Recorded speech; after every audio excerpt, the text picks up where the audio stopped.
Halo guys, balik lagi dengan gua Mike. Kali ini gue pengen kasih kalian racun keyboard lagi yang punya akustik yang enak dan harganya juga nggak mahal-mahal banget. Dan sebenarnya gue sih udah pernah bahas, tapi ini versi upgrade-nya dari yang sebelumnya tuh. Langsung aja, ini dia Techwear Phantom Plus Elite.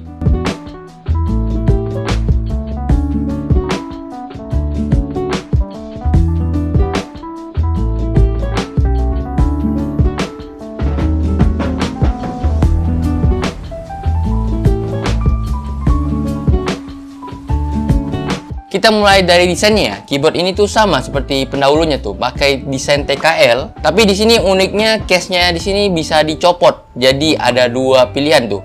Mau floating layout ataupun yang non floating tentunya. Untuk lepas pasangnya juga udah cukup aman ya. Dia pakai fitur magnet. Jadi nggak mungkin ada namanya loss. Kalau dari plastik ke plastik kan tentunya suatu saat bakal ngelos ya. Nah, kalau dari magnet tentunya udah aman tuh. Material plate-nya juga pakai bahan metal. Jadi overall keyboard ini tuh udah solid ya tentunya ya. Oh ya, keyboard ini tuh datang dengan fitur RGB dan RGB-nya juga kalian bisa atur di keyboardnya atau lewat softwarenya. Jadi udah aman buat kalian yang suka RGB-RGB-an. Dia gak absen nih. Kita lanjut ke bagian keycaps-nya. Kayaknya sama sih dengan pendahulunya. Keycaps-nya ini udah PBT double injection. Jadi untuk pemakaian jangka panjang kalian udah gak perlu khawatir. Ya udah gak mudah pudar lah intinya. Dan tentunya dia punya tekstur yang lebih enak lah kalau pakai PBT ya kan. Oh ya, dia pakai style OM ya. Kita lanjut ke konektivitas. Keyboard ini versi upgrade-nya seperti yang gue bilang dari versi yang sebelumnya tuh. Keyboard ini tuh udah support wireless dongle 2,4 GHz ataupun mau Bluetooth dan wired. So pastinya dengan konektivitas yang sudah lengkap seperti ini, kalian udah no worry lah kalau dongle-nya hilang, kalian bakal pakai apa untuk versi wireless-nya. Ya tentunya kalian bisa pakai Bluetooth-nya tuh ya kan. Kenapa gue bilang dongle akan hilang ya? Karena di keyboardnya ini sayangnya belum ada tempat simpan dongle sih. Jadi kalian harus hati-hati soal dongle-nya, kalian pegang baik-baik agar gak hilang. Tapi soal dongle, ini ada minor yang menurut gue harus gue highlight nih.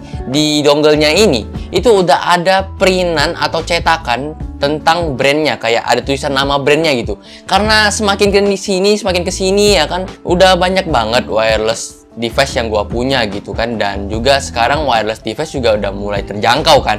Nah, minusnya di banyak brand itu gak pernah dicetak ya kan, jadi suka ketukar kadang-kadang ya gak sih. Nah, ini fitur minor tapi yang harus gua highlight banget. Kalian gak perlu khawatir bingung ini dongle keyboard yang mana atau ini dongle mouse atau keyboard ya.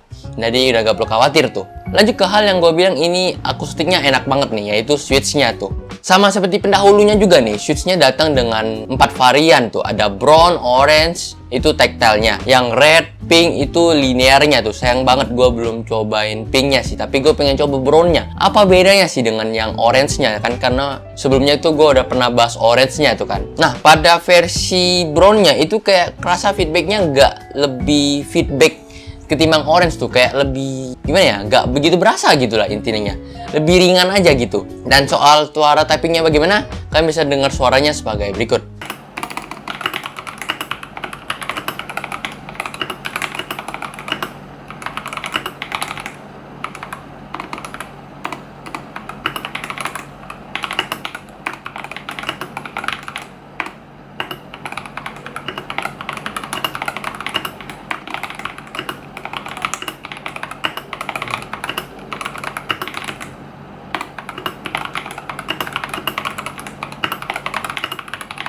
Gimana? Enak nggak? Kenapa bisa enak ya? Tentu sama seperti pendahulunya. Di keyboard ini tuh udah ada susunan seperti yang pendahulunya lah. Pertama itu ada bottom case, terus ada foam putih yang cukup tebal, terus ada foam hitam yang cukup tipis, terus baru ke PCB-nya. Habis PCB-nya itu ada poron foam dan ada foam tipis lagi sebelum ke plate-nya. Terus plate-nya itu seperti yang gue bilang tadi pakai plate metal. Oh ya, untuk PCB-nya itu udah support 5 pin ya, universal. Jadi kalian bisa coba semua switch kecuali Cherry sih, karena ini masih north facing ya. Dan untuk pakai 5 pin, kalian tuh harus ngebolongin sendiri ataupun kalian buang satu foam tipis sebelum plate-nya. Itu karena dia ngalangin ya kan.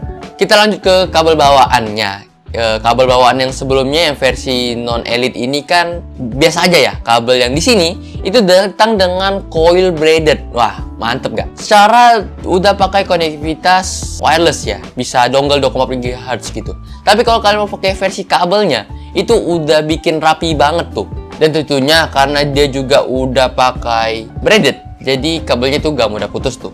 Nah, gua ada sedikit hal yang lupa di mention di sebelumnya tuh, di video yang non elite-nya juga tuh.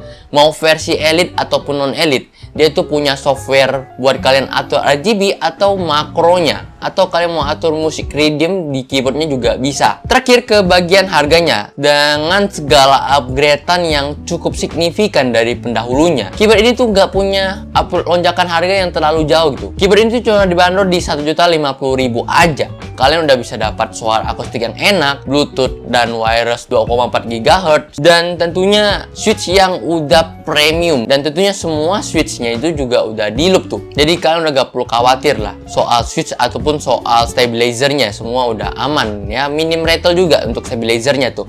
Nah, mungkin segitu dulu untuk review gua kali ini. Like kalau kalian suka, dan kalau kalian rasa channel ini bermanfaat, kasih tahu gua produk apa lagi yang kalian pengen gua bahas. Mungkin segitu dulu. Gua Mike pamit undur diri. Bye bye.